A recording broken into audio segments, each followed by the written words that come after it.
In the sleepy farming town of Willow Grove, Iowa, a place where cornfields stretched the horizon, church bells rang every Sunday, and families gathered for potluck dinners, the year was 1974.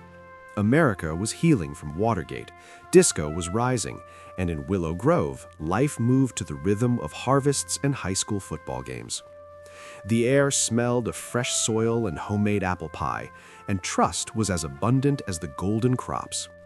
At the heart of this close-knit community was 22-year-old nurse Linda Hayes.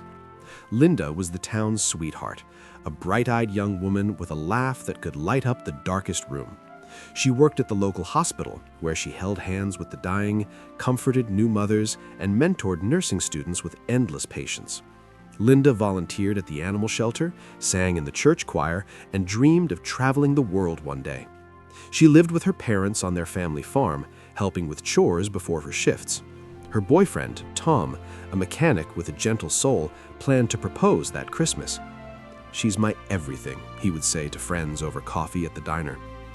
On the evening of August 14, 1974, Linda finished her shift at 8:47 p.m. and headed home on her bicycle along the familiar country road.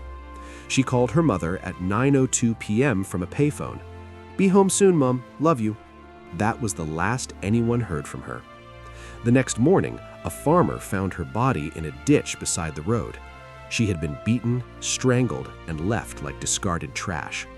Her bicycle was thrown into the cornfield. Her purse was missing, but her nursing pin, a gift from her grandmother, remained pinned to her uniform. No sexual assault, no clear motive, just a brutal end to a beautiful life. Sheriff Harlan Reed, a 48-year-old veteran with 25 years on the force and a father to two daughters Linda's age, arrived at the scene by 7:23 a.m. He knelt beside her body, his hands shaking. "This wasn't a stranger," he whispered to his deputy. "This was someone who knew her, someone from our town." The murder of Linda Hayes shattered Willow Grove's innocence. Doors locked for the first time. Parents walked their children to school. The golden days were over, replaced by fear and suspicion that would linger for half a century. As news spread, the town mourned. Linda's funeral drew 1,200 people, half the population. Tom never married, her parents aged overnight. But in the shadows of grief, a 50-year-old enigma was born. Who killed Linda Hayes, and why did the case go cold so quickly? Sheriff Reed threw everything at the case. The crime scene was processed meticulously for 1974 standards. Fingerprints lifted from the bicycle, tire tracks photographed from the ditch, fibers collected from Linda's uniform. Witnesses were interviewed. A farmer saw a dark sedan speeding away around 9:30 p.m. Linda's purse was found 2 miles away, empty of cash but with her ID intact. Suspects emerged quickly. Tom had argued with Linda the week before over his late nights at the garage, but his alibi was solid, working on a tractor until 10 p.m. with witnesses. Then there was Dr. Elias Grant, a 52-year-old hospital administrator who had been overly attentive to Linda, sending her flowers and notes. He denied any romance, but his wife confirmed his jealousy. Grant had no alibi for the night. Finally, a drifter named Carl Jenkins was seen in town that week, panhandling at the diner. He vanished the day after the murder. But the investigation faltered. Evidence was mishandled, the fibers lost in transit to the state lab. Witnesses recanted under community pressure. The sheriff's office was underfunded, with only 3 deputies for the entire county. By Christmas 1974, leads dried up. The case went cold, filed away in a dusty basement box labeled Unsolved Homicide. For decades, Linda's family fought for answers. Her brother, Michael, grew up haunted, becoming a lawyer to advocate for cold case victims. Her parents never left the farm, keeping Linda's room exactly as she left it. Tom moved away, but sent flowers to her grave every August 14th. Willow Grove tried to forget, but the murder became local legend, a cautionary tale whispered around campfires. "Don't ride alone at night," mothers told their daughters. As years turned to decades, technology advanced. DNA testing emerged, but the evidence sat untouched, gathering dust. Until 2024, when a single phone call from Michael Hayes to a new cold case unit broke open the 50-year-old enigma. In 2024, 50 years after Linda's murder, Michael Hayes, now 58 and prominent attorney, refused to let his sister's memory fade. He had spent decades collecting tips, hiring private investigators, and lobbying the state for resources. His breakthrough came when Iowa launched a new cold case unit funded by federal grants. Michael submitted Linda's file, including a preserved scarf fiber and the drifter's sketch.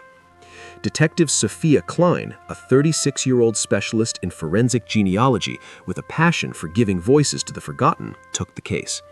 Klein was relentless.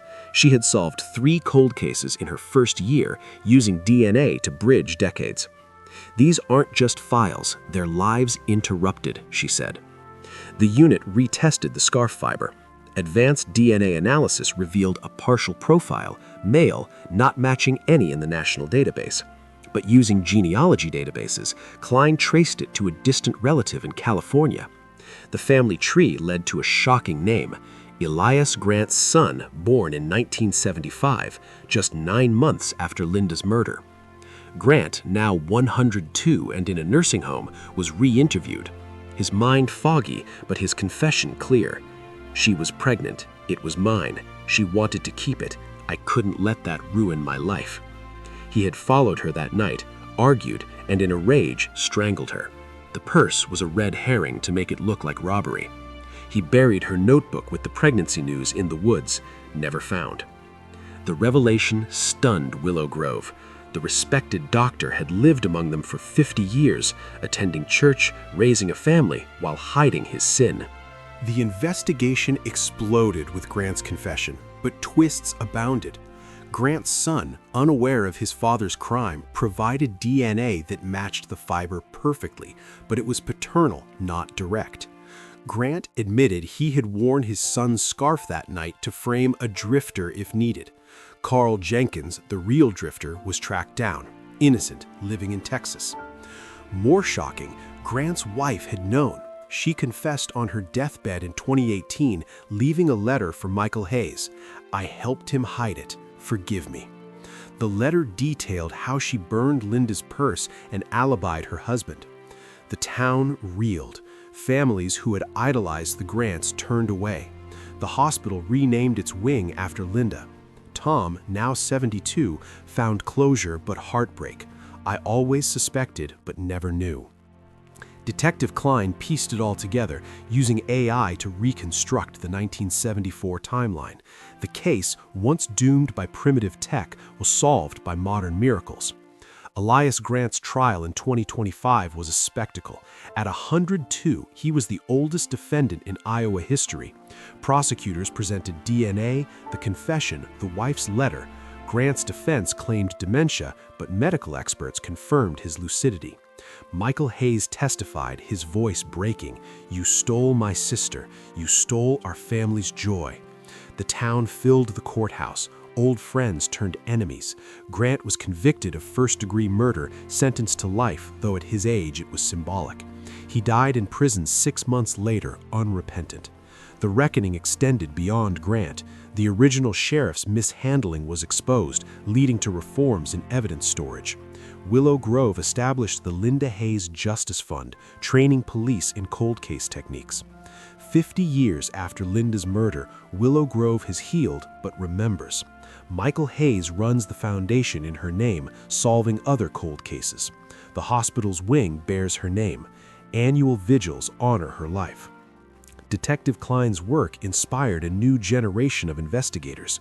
Cold cases aren't cold, they're waiting for the right spark. Linda's story is a powerful testament. Justice can be delayed but not denied. In a world of forgotten files, persistence and technology can break open even the oldest enigmas. The body in the ditch is no longer a mystery. Linda Hayes finally rests in peace, her legacy a beacon for the lost and the seeking. As the cornfields sway in the Iowa wind, one truth endures: no secret stays buried forever. And in Willow Grove, the golden days have returned, brighter, stronger, forged in the fire of cold justice.